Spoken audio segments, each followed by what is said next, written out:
अक्कड़। साक्षी बेटा, अपने भाई की शादी में कम से कम 10 दिन पहले आ जाना। बहन के आने से भाई की शादी में रौनक आ जाएगी, वरना तो सन्नाटा पसरा रहेगा। सुषमा जी ने कॉल पर अपनी बेटी साक्षी से कहा, अरे दीदी, आप इतने दिन पहले आकर क्या करोगी? आप यहाँ आ जाओगी तो घर का काम कौन करेगा? सुषमा की बातें सुनकर उसकी बहू सुनीता ने अपनी ननद से कहा, तुम्हें तमीज नहीं अपनी ननद से बात करने की? और तुम कौन होती हो मेरी बेटी से इस तरह कहने वाली? बहन अपने भाई की शादी में नहीं आएगी तो कौन आएगा? सब बहनों को अपने भाई की शादी का अरमान होता है। अब की ना आपने भेदभाव वाली बात, अब इसमें कौन सा भेदभाव कर दिया तुम्हारे साथ? वैसे भी तुम 3 बहनें और मेरी बेटी इकलौती है, उसकी और तुम्हारी कोई बराबरी नहीं। मेरी बेटी की किस्मत तो ससुराल मायके दोनों तरफ से बहुत अच्छी है, तुम्हारी तो किस्मत हर जगह से खराब है। आप शायद भूल गई है, लेकिन मैं नहीं भूली हूँ। जब मेरे भाई की शादी के वक्त मेरे पापा का फोन आपके पास आया कि बहन जी अमन कार्ड देने आया है तो बेटी को भेज दीजिएगा, लेकिन आपने उनको कितना सुनाया था? अभी भाई की शादी में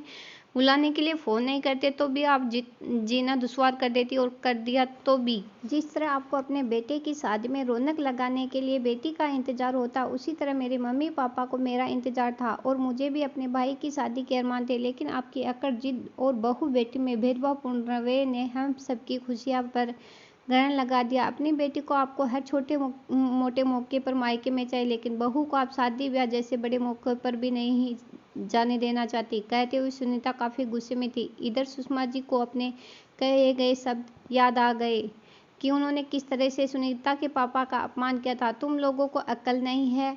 जो सुनीता को 8 दिन पहले ले जाने की बात करे, वो चली जाएगी तो यहाँ घर का काम कौन करेगा? सुनीता अमन के साथ शादी वाले दिन ही आएगी और रात में वापस अब भी आ जाएगी। बहन जी, भाई की शादी है, बहनों को बड़ा अरमान है भाई की शादी का। बेटियों के आने से घर में शादी ब्याह पता चलेगा। भाई साहब, आपकी 2-3 बेटियां हैं, सुनीता नहीं पहुंचेगी तो क्या बाकी 2 तो पहुंच जाएगी? बहन जी, भले ही मेरे बेटे के 3 बहनें हैं, लेकिन उनके लिए तो भाई एक ही है। खैर, जैसी आपकी मर्जी। कहते हुए मायूसी से फ़ोन काट दिया। वो ये सब सोच ही रही थी कि एकदम से सुषमा जी का फ़ोन बजा। उठाया तो बेटी की सासू माँ थी। बहन जी, आपकी बेटी 10 दिन पहले तो नहीं आ पाएगी। आप ऐसे बार बार मायके बुलाती रहेंगी तो वो ससुराल में टिक कर रहना नहीं चाहेगी। वैसे भी हमने देखा आपकी बहू तो मायके जाती ही नहीं है, तो फिर जैसे आप अपनी बहू को रोक कर रखती है, वैसे भी हम भी अपनी बहू को ज़्यादा नहीं भेज पाएंगे। बेटी की सासू माँ की बातें सुनकर सुषमा जी को अपने किए पर बड़ा अफसोस हुआ।